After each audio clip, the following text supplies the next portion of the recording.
ಡಾಕ್ಟ್ರೇ, ನಾನು ಹೆಣ್ಣಾಗಬೇಕು, ಆಪರೇಷನ್ ಮಾಡ್ತೀರಾ?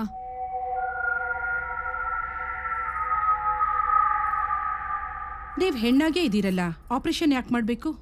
ಡಾಕ್ಟ್ರೇ, ನಾನು ಪರಿಪೂರ್ಣವಾಗಿ ಹೆಣ್ಣಾಗಬೇಕು, ದಯವಿಟ್ಟು ಸಹಾಯ ಮಾಡಿ. ನಾನಿರೋದೇ ಸಹಾಯ ಮಾಡೋದಕ್ಕೆ. ಆ್ಯಕ್ಚುಲಾಗಿ ಅದಕ್ಕೆ ತುಂಬಾ ಹಣ ಖರ್ಚಾಗುತ್ತೆ. ನಿಮ್ಮ ಹತ್ರ ಅಷ್ಟು ದುಡ್ಡಿದೆಯಾ? ಡಾಕ್ಟ್ರೇ, ಎಷ್ಟು ಖರ್ಚಾದರೂ ಪರವಾಗಿಲ್ಲ, ನಾನು ಹೆಣ್ಣಾದರೆ ಸಾಕು ಅಷ್ಟೇ. ನೋಡಿ, ನೀವು ಯಾಕೆ ಈ ಥರ ಆಸೆ ಪಡ್ತಿದ್ದೀರಾ ಅಂತ ನನಗೆ ಗೊತ್ತಾಗ್ತಾ ಇಲ್ಲ. ಡಾಕ್ಟ್ರೇ, ನಾನು ಅದೆಲ್ಲ ಹೆಣ್ಣಾದ್ಮೇಲೆ ಹೇಳ್ತೀನಿ. ನಿಮ್ಮ ದಯೆಯಿಂದ ನಾನು ಹೆಣ್ಣಾದರೆ ಸಾಕು. ಇದ್ರಲ್ಲಿ ನನ್ನ ದಯೆ ಏನಿದೆ? ಇದು ನನ್ನ ಕರ್ತವ್ಯ ಅಷ್ಟೇ. ನರ್ಸ್, ಡಾಕ್ಟರ್, ಇವ್ರನ್ನ ಚೆಕಪ್ ಕರ್ಕೊಂಡು ಹೋಗಿ. Okay doctor, please come.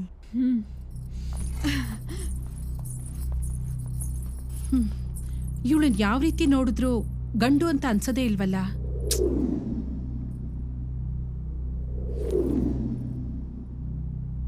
Doctor, sister, ಏನಾಯ್ತು? ಗಾಬರಿ ಆಗಿದ್ದೀರಾ? ಡಾಕ್ಟರ್, ರಿಪೋರ್ಟ್ ನೋಡಿ. ಅವರಲ್ಲಿ 95% ಗಂಡಸಿನ ಹಾರ್ಮೋನ್ ಇದೆ. ಆದ್ರೂ ಪಕ್ಕಾ ಹೆಣ್ಣಿನ ಥರನೇ ಇದ್ದಾರೆ. ಅವರು ನೋಡಿದ್ರೆ ಯಾವ ರೀತಿಲೂ ಗಂಡಸು ಅನ್ಸೋದೇ ಇಲ್ಲ. ಇದೊಂಥರ ಮಿರಾಕಲ್.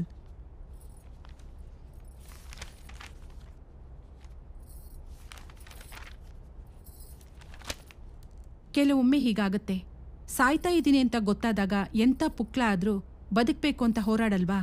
ಹಾಗೆ ಇವಳು ಯಾವುದೋ ಪರಿಸ್ಥಿತಿಗೆ ಬದಲಾಗಿದ್ದಾಳೆ. ಈಗ ಏನು ಮಾಡೋದು ಡಾಕ್ಟರ್? ಅವ್ರಿಗೆ ಹೆಣ್ಣಾಗಕ್ಕೆ ಸಾಧ್ಯ ಇಲ್ಲ ಅಂತ ಹೇಳ್ಬಿಡ್ಲಾ? ನಿಮ್ಗೇನು ತಲೆ ಕೆಟ್ಟಿದ್ಯಾ?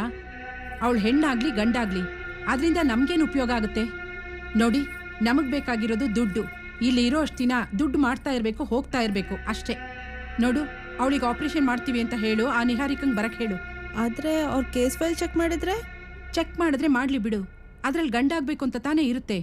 ನಿಹಾರಿಕಾ ತಲೆ ಕೆಡ್ಸ್ಕೊಳ್ಳೋಂಥ ಹುಡುಗಿ ಅಲ್ಲ. ಬರ್ತಾಳೆ, ಕೇಸ್ ಫೈಲಲ್ಲಿ ಏನಿರುತ್ತೋ ಹಾಗೆ ಆಪರೇಷನ್ ಮಾಡಿ ಹೋಗ್ತಾಳೆ. ಹೋಗು, ನೀನು ಅವಳನ್ನ ಕರ್ಕೊಂಡು ಬಾ. Okay doctor.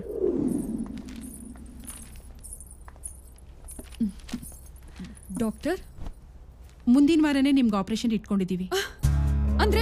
ಅಂದ್ರೆ ನಾನು ಹೆಣ್ಣಾಗ್ತಿದ್ದೀನಾ? ಹೌದು, ನೀವು ಹೆಣ್ಣಾಗ್ತಾ ಇದ್ದೀರಾ. ಆದರೆ ಅದಕ್ಕೆ ತುಂಬಾನೇ ಹಣ ಖರ್ಚಾಗುತ್ತೆ. ಆ ಅಮೌಂಟ್ನ ನೀವು ಅಡ್ಜಸ್ಟ್ ಮಾಡಿದ್ಮೇಲೆ ಆಪರೇಷನ್ ಮಾಡೋದು.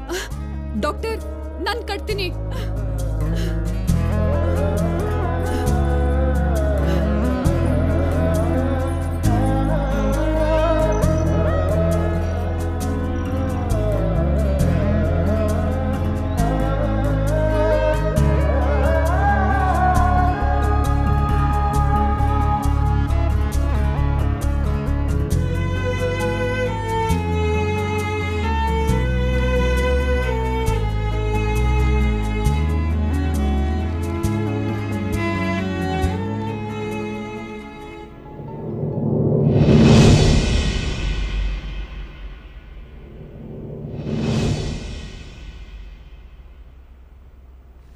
ಸಿಸ್ಟರ್, ಒಂದು ನಿಮಿಷ.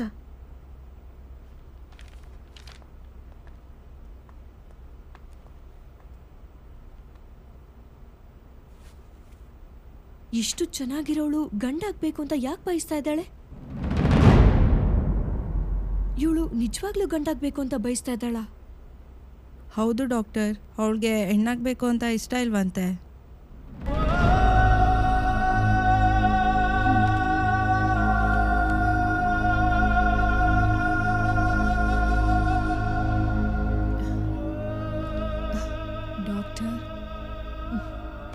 ಯೋಚನೆ ಮಾಡಬೇಡಿ, ಎಲ್ಲ ನೀವು ಅಂದ್ಕೊಂಡು ಹಾಗೆ ಆಗುತ್ತೆ.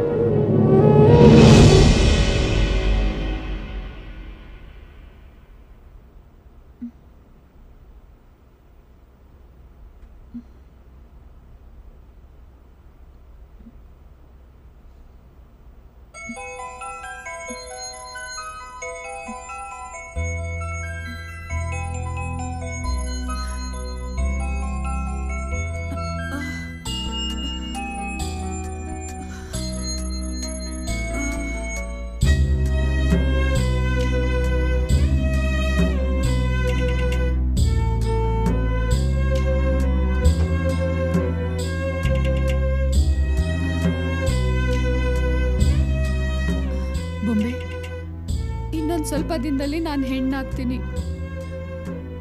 ನಿನ್ಗಿಂತ ಚೆನ್ನಾಗಾಗ್ತೀನಿ. ಆಗ ವೇದ ಹತ್ರ ಹೋಗಿ ನನ್ನ ಮದ್ವೆ ಆಗು ಅಂತ ಕೇಳ್ತೀನಿ. ಆಗ ಅವ್ನ್ ಖಂಡಿತ ಒಪ್ಕೋತಾನೆ. ಆಗ ನಾನು ಆಸೆ ಪಟ್ಟಾಗೆ ಗೃಹಿಣಿಯಾಗಿ ಅವನ್ ಸೇವೆ ಮಾಡ್ತೀನಿ. ಈ ಕಟ್ಟು ಪಾಡುಗಳಿಂದ ಮುಕ್ತಿ ಪಡಿತೀನಿ. ಹೀಗೂ ಬದುಕಬಹುದು ಅಂತ ತೋರಿಸ್ತೀನಿ.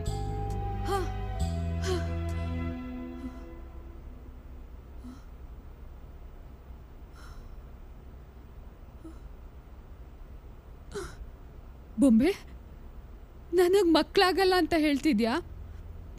ಪರವಾಗಿಲ್ಲ, ಅವನಿಗೆ ನನ್ನ ಮಗು, ನನಗ ಅವನ್ ಮಗು. ಕೋಪದಲ್ಲಿ ವೇದ ಹಾಗೆಲ್ಲ ಮಾತಾಡಿರ್ಬೋದು, ಆದ್ರೆ ಅವನ ಆ ಥರ ಅಲ್ಲ. ಅವನು ಏನು ಅಂತ ನನಗ್ ಗೊತ್ತು.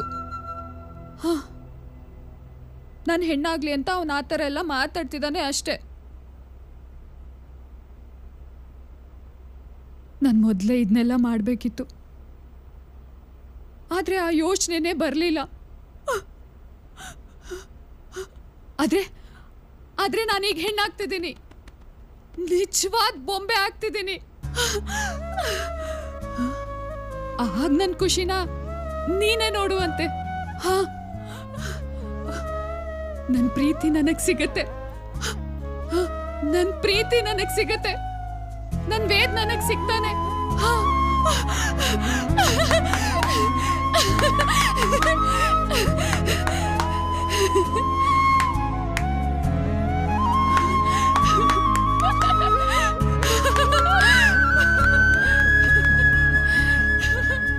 ಸಿಸ್ಟರ್, ಇವ್ರಿಗೆ ಏನಾಯ್ತು? ಯಾಕೆ ಇಷ್ಟೊಂದು ಖುಷಿ ಪಡ್ತಾ ಇದ್ದಾರೆ? ಅದೇ ಡಾಕ್ಟರ್, ಅವಳು ಅನ್ಕೊಂಡಿದ್ದವಳು ಆಗಿದ್ದಾಳಲ್ವಾ, ಅದಕ್ಕೆ. ಹೌದಾ? ನೀವು ಬನ್ನಿ ಡಾಕ್ಟರ್.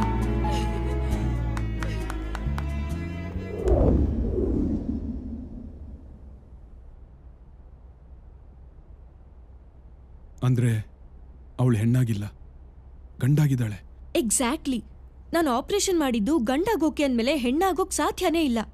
ಆದ್ರೆ ಅವಳು ಹೇಗ್ ಸತ್ಲು? ನೀನ್ ಹೇಳೋ ಪ್ರಕಾರ ಅವಳು ಸತ್ತಿಲ್ಲ ಅನ್ನಿಸ್ತಿದೆ. ಅವಳು ಸತ್ತಿಲ್ಲ ಅಂದ್ರೆ ವೇದ್ನ ಕಾಡ್ತಾ ಇರೋ ಹೆಣ್ಣು ಯಾರು? ಇದು ಕುತ್ರ ಸಿಗಬೇಕು ಅಂದ್ರೆ ಊರ್ಮಿಳ ಎಲ್ಲಿದ್ದಾಳೆ ಅನ್ನೋದನ್ನ ಪತ್ತೆ ಮಾಡಬೇಕು. ಇದ್ರ ಬಗ್ಗೆ ಗುರೂಜಿ ಹತ್ರನೂ ಹೇಳ್ತೀನಿ. ಅವ್ರ ಪ್ರಯತ್ನ ಅವ್ರು ಮಾಡ್ಲಿ, ನಮ್ ಪ್ರಯತ್ನ ನಾವ್ ಮಾಡೋಣ. ನಾಳೆನೆ ಅವಳಿದ್ದ ಜಾಗಕ್ಕೆ ಹೋಗಿ ವಿಚಾರಿಸೋಣ, ಏನಾದ್ರೂ ಕ್ಲೂ ಸಿಗ್ಬೋದು. ಹೌದು, ನಿಹಾರಿಕಾ ಹೇಳ್ತಿರೋದು ಸರಿ ಇದೆ. ನಾನು ನಿಮ್ ಜೊತೆ ಇರ್ತೀನಿ.